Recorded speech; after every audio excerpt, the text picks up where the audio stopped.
Hey guys, just wanted to check in and give you something that I've been thinking a lot about at the moment, and it's just a little small idea of about small business growth that I wanted to share. Try and add a bit of value to the group and get your opinions and see what we think from there. One of the big things I like to use when I'm talking is analogies. So yeah, please forgive me if it you can't stand that, but that's the way I sort of talk. I like to use a lot of sporting analogies. I had a lot to do with sport as a kid growing up. I played a lot of rugby league and coached a lot of juniors and up to seniors level, and so I like to sort of use that. But I also like to use a lot of sort of farming analogies and gardening analogies as well. And I can't take all the credit for this. There's a man who wrote a book called Mike Michalowicz, I think you pronounce it. He wrote, first book he wrote was a toilet paper entrepreneur. I haven't read that book, but his second book that I've got is called The Pumpkin Plan. Absolutely brilliant book. It gives you a really good basis of how to grow a business really quick, and I just wanted to share a couple of points that he's got, and forgive me, but I have to sort of read this to you. But if you want to grow the biggest, best business or biggest, best pumpkin in the paddock, there's a few things you have to do, and the first thing is you have to get the foundations right.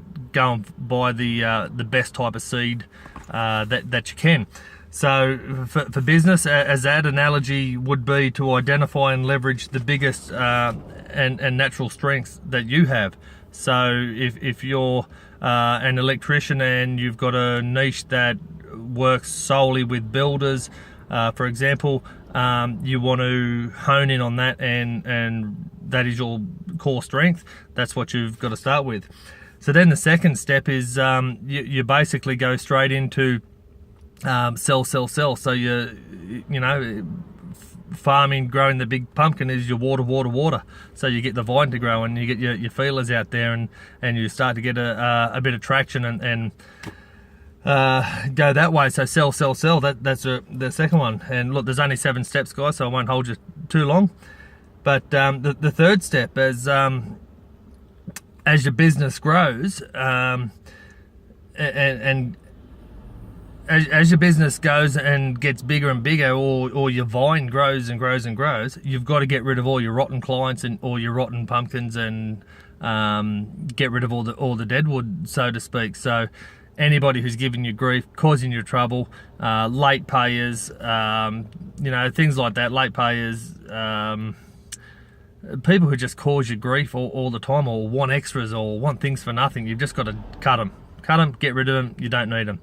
And a lot of us will freak out at that because we run around trying to get every client we possibly can, and that's been very reactive to your marketplace with your clients coming to you. But as a business owner, you owe it to yourself to qualify the people that you want to work with, and if they don't cut the mustard, bang, you just got to get rid of them. It's simple as that. Step 4, never let distractions labeled as new opportunities take hold. So weed. Get every little distraction out of there, every little thing that comes into your pathway as a small opportunity or a different path. You've just got to cut it out, stay focused on what you want to do and which way you want to go, and go down that path. It's too easy to get distracted, and that's when you start to lose a little bit of focus, and you'll start to slip backwards pretty quickly. Step 5, identify your top clients and remove your lesser clients. Now this is similar to your step 3 of getting rid of your rotten ones, but these clients aren't now, they're not rotten, but you want to pick your best top 10, 5, 15 clients that bring you your revenue into your business, and you want to hone in on that and find out why it works, why they're good for you, why they like to deal with you. You've got to ask a lot of questions. You've got to ask smart questions too, and find out what you do good for them and why they're so good for you. Now, sort of to clarify that, I suppose, is we have good clients that pay us a lot of money, and they might be just bad to work with, and that's sometimes, you know, they're not a rotten client because they're giving you a lot of money, but sometimes it's just hard work. And if it's hard work and you know they're always whinging or just trying to get that little bit extra out and blah blah blah, you know, it's just not good. And if you've got a plan that you want to work with clients that each job is over 10 grand and these clients are only at sort of 7.5, for you to concentrate on more of your niche market and your clients that bring in that sort of 10 grand mark or over, then you have to tap those people along. And you can't be all to everybody, but you can be something to someone, so or a couple of people. So if you do that and you hone in on that, that will help out to a great end as well. So step 6 is focus all your attention on your top clients. Nurture and protect them. Ask smart questions, find out what they want, and then replicate. So again, go to your top clients, ask them what makes them special to you, what can you do to them or for them to add extra value to their companies to help their jobs easier and working with you. And if you keep touching those clients along all the time, those top ones, you'll have a massive impact in your business. And then step 7 is watch your company grow to giant size. So as we said, with you're working as the big pumpkin planner that Mike Michalowicz says in his book is